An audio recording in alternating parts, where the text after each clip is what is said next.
ahoana marina tsy tokony anovam-paikady ve ny mpitondra mitaintaina ary mandrendriranantsy mantsy ny vahoaka malagasy noho ny firongatry ny valanaretina coronavirus eto Antananarivo. Tena mandray ny andraikitra tanteraka ve ny mpitondra eo amin'ny fiarovana ny malagasy amin'izao aretina izao. Ilaina hatrany ny mampatsiahy fa andraikitry ny mpitondra ny miaro ny ainy ny vahoaka malagasy. Raha ny tarehimarika ofisialy aloha dia 420 ireo malagasy izay voalaza fa lavo ny ity aretina ity.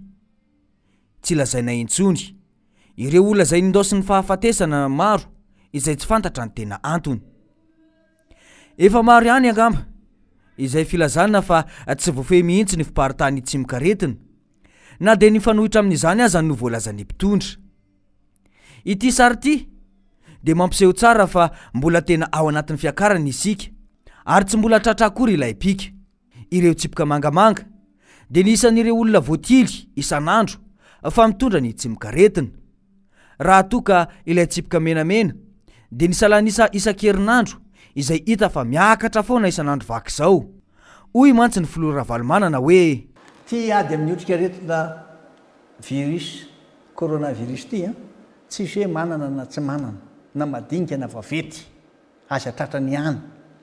Azonao izy za tsy te tsara n'le olona hoe misy madinika naotrandreo fa tratrany dia tratrany fa le fioboana anjara mpitondra mihitsy no mijery ary mahita ity zao le korba resako anao tsara le tamin'izany teny tamin'ny 7 avril 7 avril dia nilazanareo hoe ty tsipitsipika ambany ty any limity manana fitaovana ahafahana mandray an'ireo mararitsika dia ao zany ny fandriana, ao zany ny fitaovana fiarovana ho an'ireny mpitsabo reny ao koa ny ino ty izy ny équipement rehetra mety ilaina.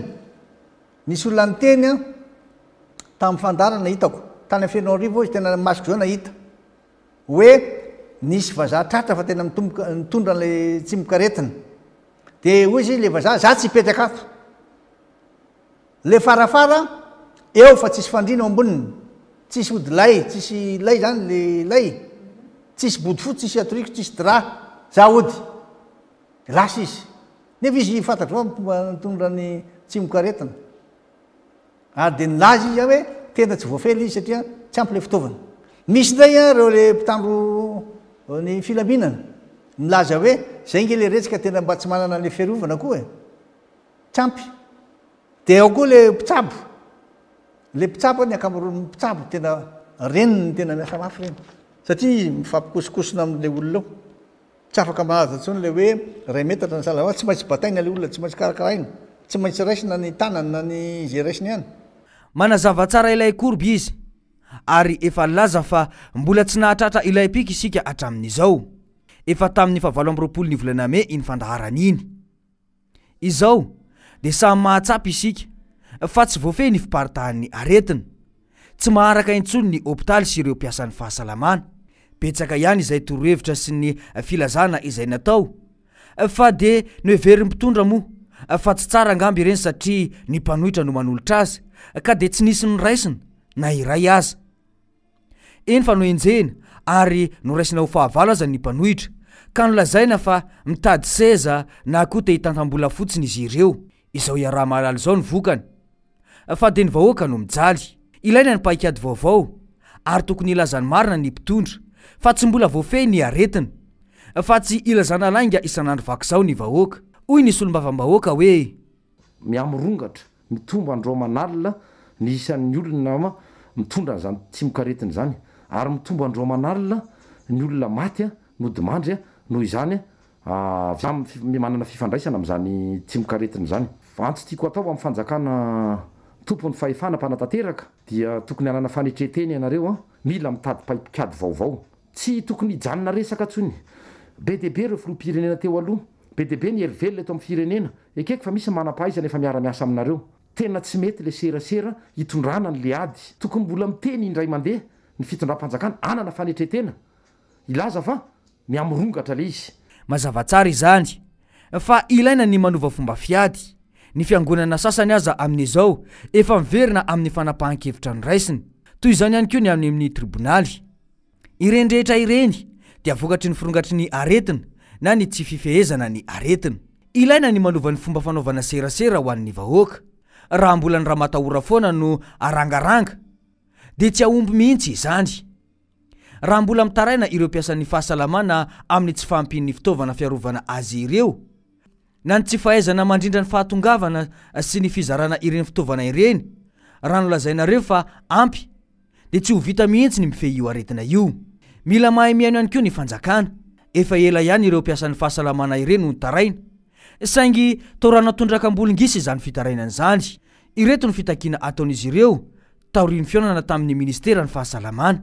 Ny mbola tsy ampy ao anatin'ilay fepetra fototra dia ny hoe ny fiofanana ho an'ny mpisehatra rehetra, satria mbola ny 700 isan-jato raha be indrindra hatramin'izao nahazo fiofanana.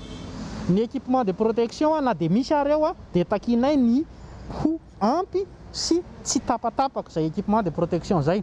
Fahatelo ny resaka motivation dia mbola tsy voaresaka mihitsy mahakasika ny indemnité de réquisition dia ilay projet de texte momba ny indemnité de risque dia ny prime ho an'ireo mbola tsy nahazo an'izany. Raha sanatria izany ireo mpitsabo ireny ho itokony dia ho tena loza be satria izy izany no andrainy marary eo indray. Ny any amin'ny firenen-kafa dia atao izay anampiana sy anomezana toana ny mpiasan'ny fahasalamana, fa ny eto amintsika tsy mbala ara-pahamehana mihitsy izy ireo kanefa dia valanaretina no atrehana. Na dia ny fanokafana ny etsy amin'ny village voara aza dia vao andro iray ny asana fotsiny dia efa feno. Nilaza aza moa ireo mpitsabo ireo fa ambulansa iray ihany no niasa teny. Ny fahazahoana ambulansa dia tena lahara-pahamehana, kanefa moa la nividianana 4x4 na fiara tsy mataho-dalana ilay vola. Tsy mahagaga raha ohatra ka tsy voafehy ny aretina. Ny hôpitaly hafa moa dia efa feno daholo. Ireny rehetra ireny dia midika fa nandamoka ny paikady ary mila manova paikady vaovao ny mpitondra.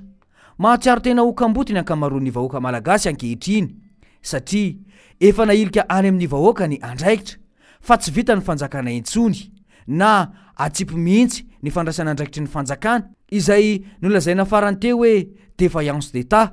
Noho izany dia mbola manentana ny vahoaka hatrany izahay. Tandrovo ireny fahasalamanao sy ny manodidina anao.